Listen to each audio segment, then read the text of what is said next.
Hello students, welcome to our channel clear concept YT, जहां economics को simple ही नहीं लॉजिकल और स्कोरिंग भी बनाते हैं। अगर आप क्लास 9th में हो और इकोनॉमिक्स को रटना नहीं अच्छे से समझना चाहते हो, then you are absolutely at the right place. आज से हम स्टार्ट कर रहे हैं complete class 9th economics series, बिल्कुल बेसिक से, जहां पे हम डिफरेंट डिफरेंट कंसेप्ट समझेंगे about the economic, different terms, for example the scarcity, production, human capital, in a very student friendly way. So let's begin. So this is the road map to the economic mastery. यहाँ पे हम पढ़ने जा रहे हैं core concept, जहाँ पे हम इंपॉर्टेंट कंसेप्ट और टॉपिक अबाउट द इकोनॉमिक्स, जो हमारी इकोनॉमिक्स की फाउंडेशन क्रिएट करेंगे, वो हम पढ़ेंगे। उसके बाद हम जाएंगे फैक्टर्स ऑफ प्रोडक्शन, जिसको हम सीखेंगे हाइपोथेटिकल विलेज जिसका नाम है पालमपुर, उसके एग्जांपल के थ्रू। फिर हम जाएंगे पीपल एज रिसोर्स पे, जहाँ पे हम ये देखेंगे कि how people can be the biggest resource और the most essential resource for the economics. And we will see some poverty related challenges, and in the last, and which is the last chapter of the class 9th, which is related to the food security. So let's start with the core concepts of the economics. core concepts को समझने के लिए हम एक example को लेते हैं। आप इमेजिन करिए आपके पास 500 रुपए हैं एंड आप उसमें 3 चीजें कर सकते हो। आप पिज्जा खा सकते हो, मूवी देख सकते हो, या फिर आप कुछ भी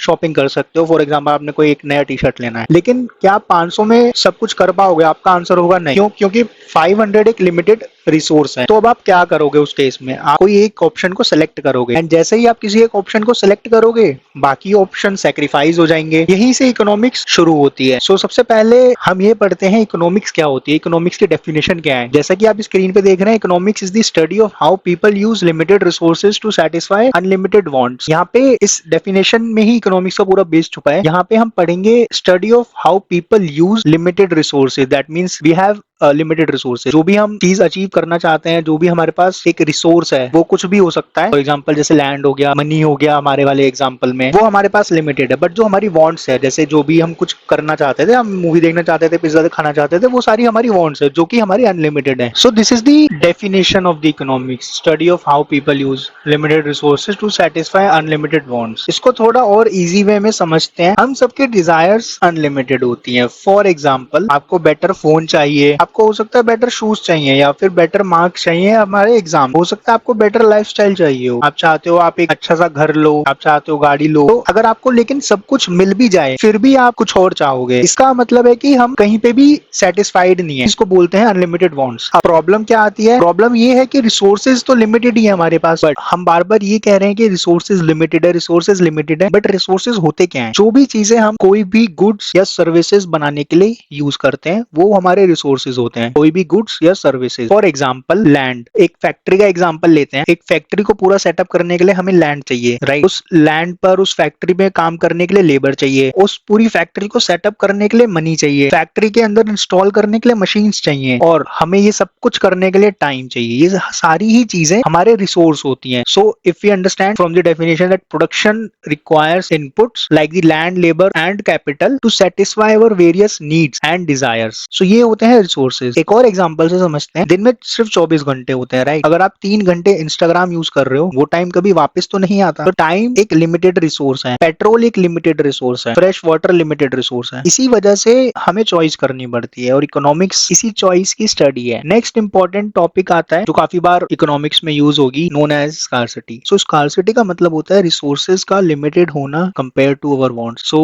अगर हम समझे resources are limited while human wants are unlimited, making choice unavoidable for every society. इसको अगर हम और अच्छे से समझे, हमारे पास रिसोर्सेज तो लिमिटेड है, जो भी हमने समझा, लेकिन जो हमारी वांट्स है वो तो अनलिमिटेड है। सो इसकी वजह से हमें कुछ ना कुछ चॉइस करनी पड़ती है। It means making choice unavoidable for every society. So इन्हीं सब की वजह से स्कैरसिटी होती है। स्कैरसिटी का मतलब ये कभी नहीं होता कि हमारे पास कोई चीज बिल्कुल भी नहीं है। इसका मतलब ये होता है कि वो चीज हमारे पास लिमिटेड क्वांटिटी में है। फॉर एग्जाम्पल समर में पानी स्कैर्स हो जाता है। अगर एग्जाम के टाइम पे हमें ऐसा लगता है कि टाइम की स्कैरसिटी हो गई है, यानी कि टाइम की कमी हो गई है, जबकि टाइम तो उतना ही एक लिमिटेड रिसोर्स है। फेस्टिवल सीजन में ट्रेन टिकट्स काफी स्कैर्स हो जाती हैं, राइट? ऐसे ही कोई भी रिच कंट्री हो या कोई भी पुअर कंट्री हो, स्कैरसिटी सबको फेस करनी पड़ती है। अब स्कैरसिटी का अगर हम एक ओवरव्यू समझे एक पर्टिकुलर एग्जांपल से, सो आपके पास एक गाड़ी है और आपको ड्राइव करना है 1000 किलोमीटर, एंड बट जो आपके पास गाड़ी में फ्यूल है वो सिर्फ 500 किलोमीटर का है। तो उस केस में क्या आप अपने डेस्टिनेशन पे पहुंच पाओगे? नहीं। क्यों? क्योंकि आपके पास जो रिसोर्स था आपका फ्यूल, वो तो लिमिटेड हो गया, बट जो आपकी वांट्स थी फॉर 1000 1000 किलोमीटर वो अनलिमिटेड हो गई। सो अगर हम कंपेयर करें हमारे रिसोर्सेज को विद हमारी वांट्स, देन वो कंपेरेबल नहीं है, वो स्कैर्स हो गई, हमारे जो रिसोर्स हो गए वो स्कैर्स हो गए इस वाले केस में। सेम एग्जांपल को थोड़ा सा चेंज करते हैं। अब लेट्स से हमें ड्राइव करने हैं सिर्फ 100 किलोमीटर और कार में फ्यूल 500 किलोमीटर का ही है, तो इस केस में क्या स्कैर्सिटी होगी? नहीं, इस केस में हमारे पास काफी सफिशिएंट फ्यूल बचेगा। तो इस केस में सेम रिसोर्स है बट वो स्कैर्स नहीं है। तो अभी तक हमने समझा कि हमारे पास लिमिटेड रिसोर्सेज हैं, हमारी जो वांट्स है वो अनलिमिटेड है, एंड इन दोनों के डिफरेंस की वजह से हमें एक डिसीजन लेना पड़ता है। Now every decision has a hidden cost. इसका मतलब यह है कि अगर हम कोई एक डिसीजन ले रहे हैं उसके पीछे कोई ना कोई एक ऐसी कॉस्ट होती है जो हम पे कर रहे हैं, और इसी को इकोनॉमिक्स की टर्म्स में बोलते हैं opportunity cost. So opportunity cost की डेफिनेशन है नेक्स्ट बेस्ट ऑल्टरनेटिव जो आप सेक्रीफाइस करते हो। अगर हम इसको एक सिंपल एग्जांपल के थ्रू समझे, हम चाहते हैं कि हम 2 घंटे इकोनॉमिक्स पढ़े इंस्टेड ऑफ बाहर जाके क्रिकेट खेलें या कोई भी गेम खेलें, राइट? सो उस केस में जो हमारा जो गेम है वो हमारा एक अपॉर्चुनिटी कॉस्ट बन गया, या हमारा जो क्रिकेट जो हमें खेलना था वो हमारा एक अपॉर्चुनिटी कॉस्ट बन गया, which is our next best alternative. Second example, let's say हमारे पास एक लिमिटेड पॉकेट मनी है। अब उस पॉकेट मनी से हम कोई स्नैक